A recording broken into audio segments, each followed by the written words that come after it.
Hi, this video is about the iRis 7 Pro videoscope, and in this video I'm going to show you how to operate the videoscope, but more importantly also show you the do's and don'ts of handling the videoscope in order to make sure that it is not wrongly used or damaged during usage or storage. So the iRis 7 Pro videoscope comes in a trolley case, and this is a hard and robust case that can really protect the videoscope against any accidental damages. Right? You can retract the pull handle, place the videoscope on the ground,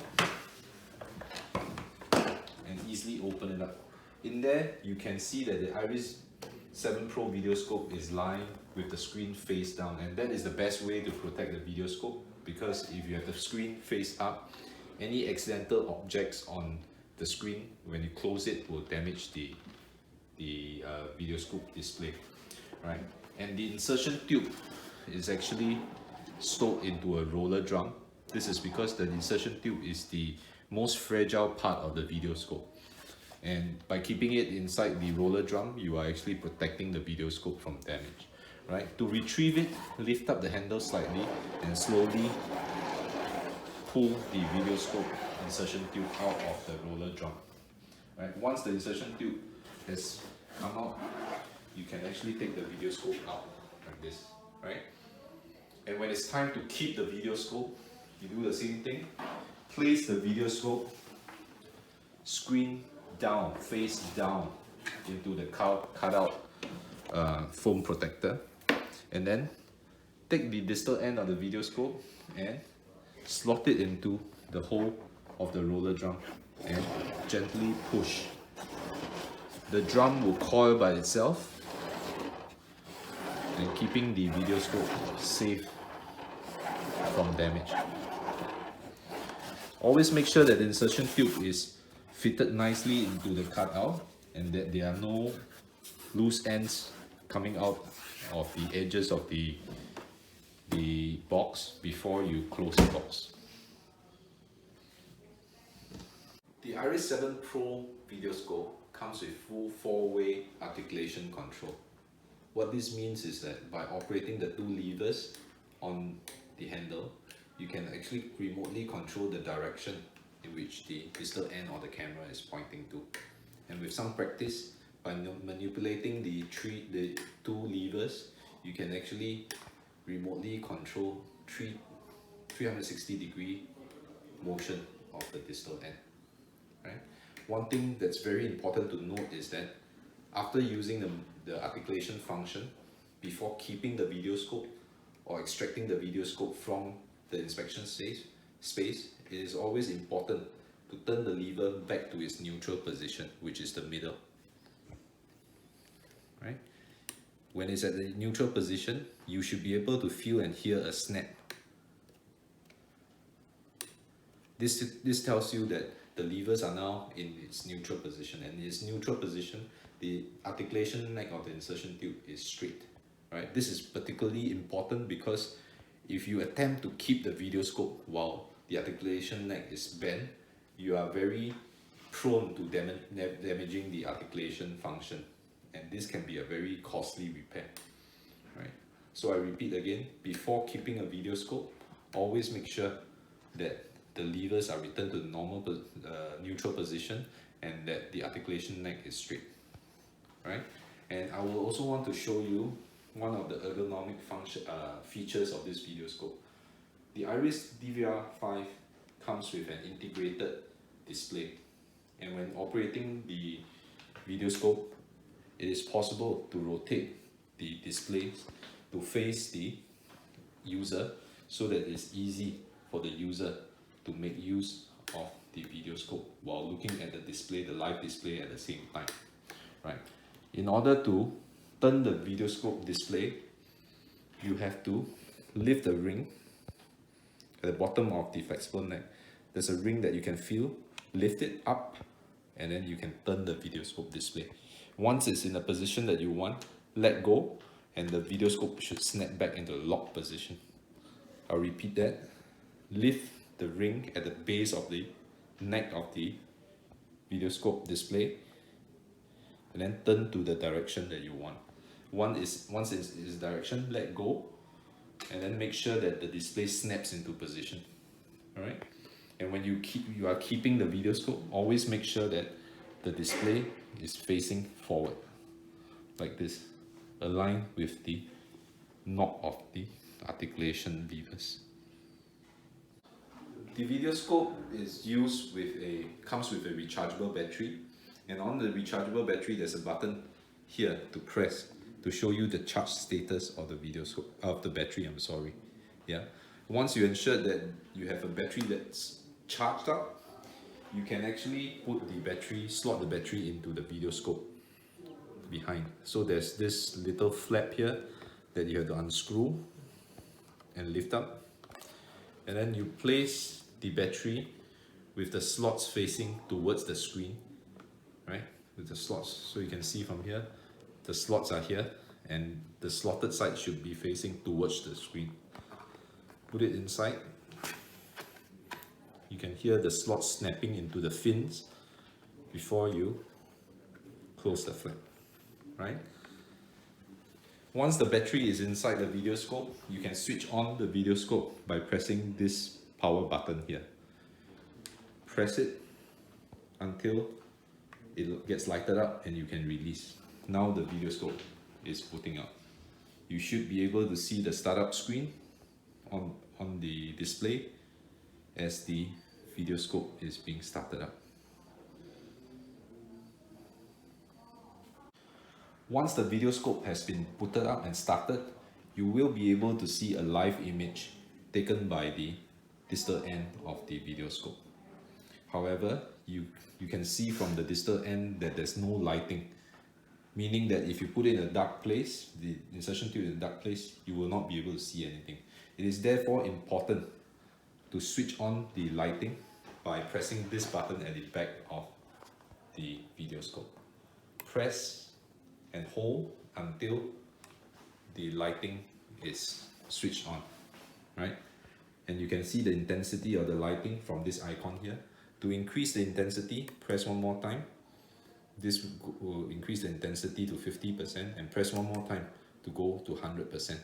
And then if you want to go back to 25% lighting, then press it one more time to go to 25%. To switch off the lighting, you press the same button and hold. The light goes off and you can let go. So I repeat, to switch on the lighting, press the button at the back of the video scope, press and hold until the light comes on. Once it's on, you can press one time, two times to adjust the intensity. A light press will change the intensity of the lighting, right? Video scope is primarily a camera device, so it's got a very small camera head, very small sensor to see inside small spaces. So here I have a vehicle alternator, and I'm going to put the video scope into this very small opening, and you can see from the image on the screen that the video scope is really looking inside alternator and looking at the situation inside the alternator. During inspection, one of the most important features of a video scope is its ability to record pictures, and there's two ways you can do this. There is a button at the back of the handle.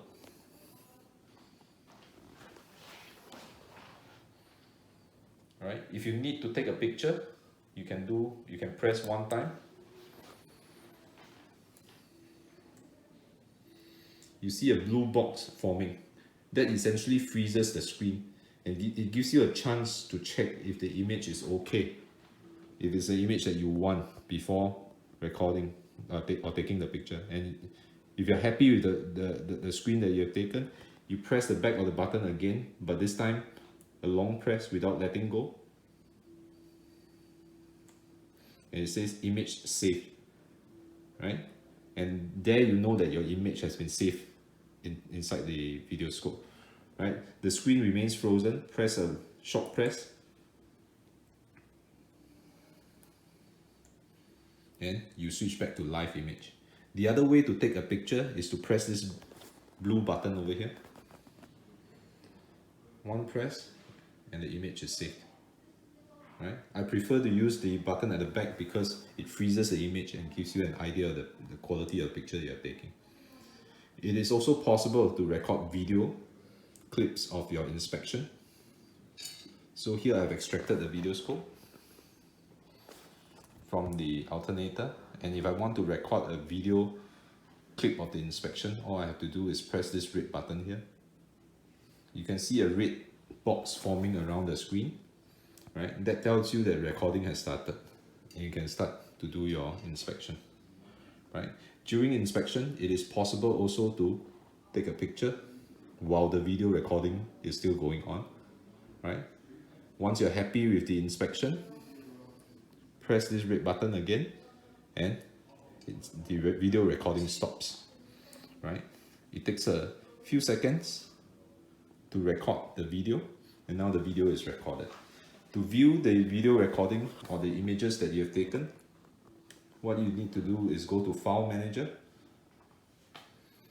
and here you can see a folder, right? Today is the 17th of May.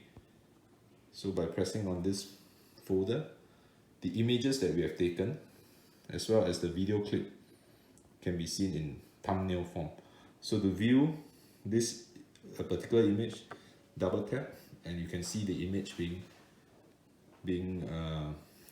shown in large screen, in full display.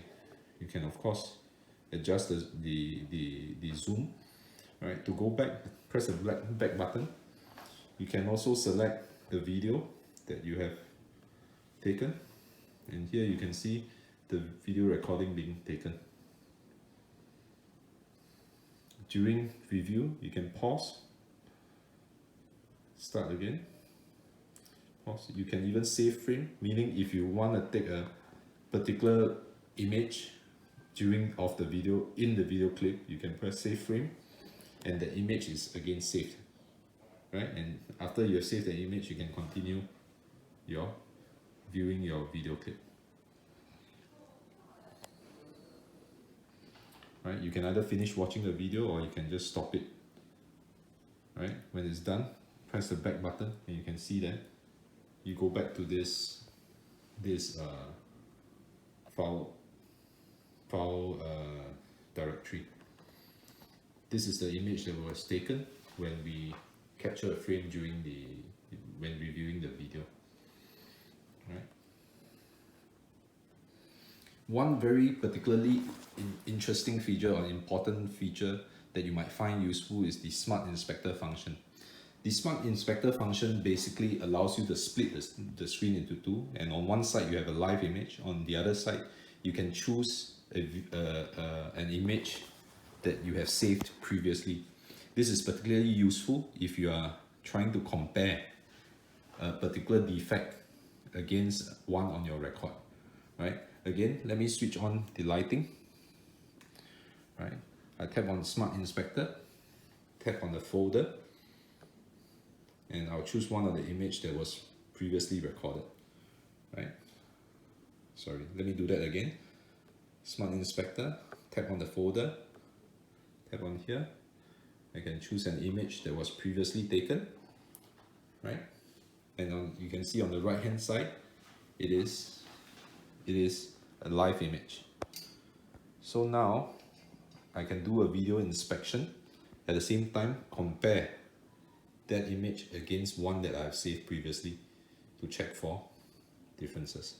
And it is possible also to save an image with two side by side, right?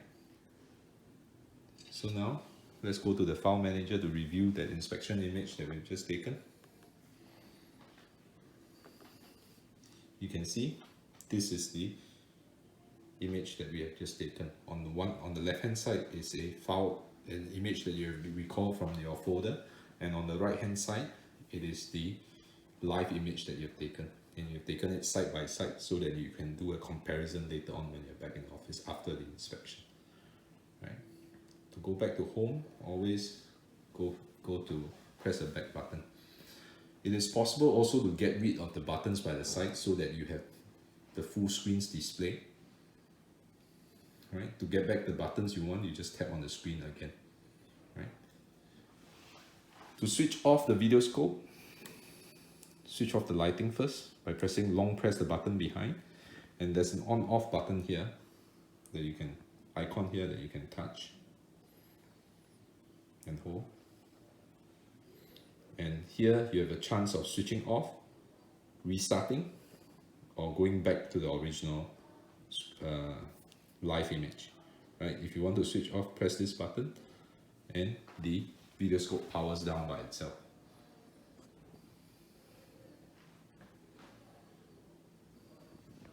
So this video just shows you the very basic function of using a video scope for its intended purpose, which is to do an inspection, take a picture, record a video, how to view those images, and how to view those videos.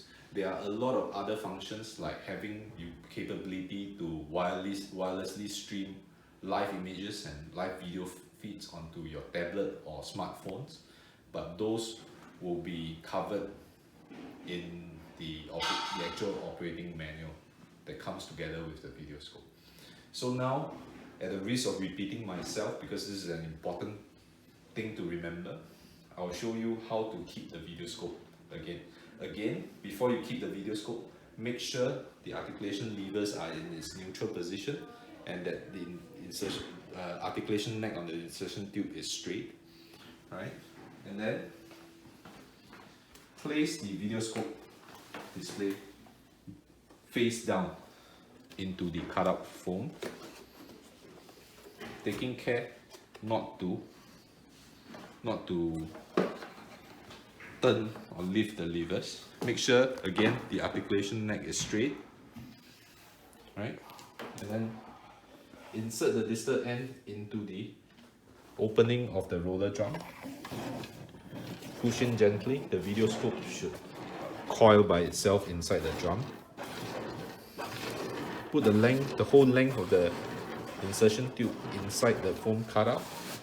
Make sure it's fully inside, that there are no insertion tubes sitting on the outside of the box before you close the box and lock it up for keeping.